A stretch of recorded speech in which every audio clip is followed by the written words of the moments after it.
আসসালামু আলাইকুম। বাংলায় একটা প্রবাদ রয়েছে, কম তেলে মচমচা ভাজা। আইপিএলে তো আমরা দেখে থাকি কোটি কোটি টাকার প্লেয়ার ফ্লপ।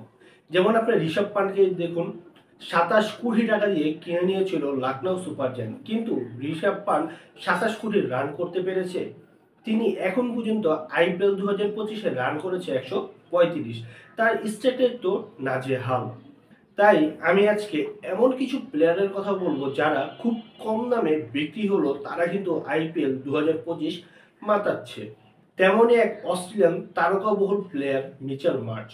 দেখুন, মিচেল মার্শকে মাত্র ৩ কোটি টাকা দিয়ে কিনে নিয়েছিল লখনৌ সুপার জায়ান্টস। কিন্তু মিচেল মার্শ বর্তমানে আইপিএল এ ৩৫০ রান করে ফেলেছে।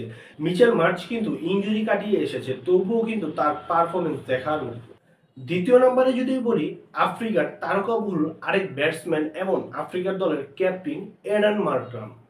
দেখুন, অ্যাডাম মার্ক্রামকে মাত্র ২ কোটি রুপিতে কিনে নিয়েছিল লখনৌ সুপার জায়ান্টস। কিন্তু অ্যাডাম মার্ক্রাম এখন পর্যন্ত ১১টি ম্যাচ খেলে ৩৭৮ রান করে ফেলেছে। Number ৩, Aniket Burma. হ্যাঁ, সানরাইজের এই প্লেয়ার কিন্তু এখন পর্যন্ত সবাইকে অবাক করে দিচ্ছেন, কারণ তিনি মাত্র ৫০ লক্ষ টাকায় বিক্রি হয়েছিলেন। তিনি এখন পর্যন্ত ১০ ম্যাচে ১৯৩ রান করেছেন। তিনি কিন্তু ৪ কি ৫ উইকেট পরে নেমে থাকেন। নাম্বার ৪-এ রাখবো আমি হার্ষেল প্যাটেলকে। হার্ষেল প্যাটেল মাত্র ৮ কোটি রুপিতে বিক্রি হয়েছে, কিন্তু তার পারফরমেন্স দেখার মতো এখন পর্যন্ত। হার্ষেল প্যাটেল মাত্র ৮টি ম্যাচ খেলেছে, যেখানে তিনি ১৩টি উইকেট সংগ্রহ করেছেন। Number ৫, Tim David.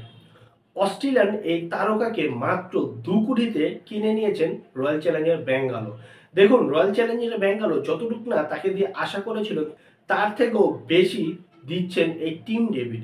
Tim David সাধারণত ৪ উইকেট কি ৫ উইকেট পরে নেমে থাকে। তার স্ট্রাইক রেট এখন পর্যন্ত আইপিএল এর দ্বিতীয় সর্বোচ্চ। ১৯২ স্ট্রাইক রেটে তিনি এখন পর্যন্ত রান করেছেন ১৮৫। নাম্বার ৬, ইয়াশ দয়াল। দেখুন, ইয়াশ দয়াল কিন্তু ২০২৩ সাল থেকে আমাদের মাঝে পরিচিত। এক ওভারে যখন ২৭ রান লাগতো, তখন কিন্তু তার ৫ বলে ৫-৬ মেরে কলকাতাকে ম্যাচ জিতিয়েছিলেন।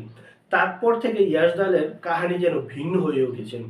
তিনি নিজেকে পরিপূর্ণ করেছেন এবং ডেড ওভার স্পেশালিস্ট বোলার বানিয়ে ফেলেছেন।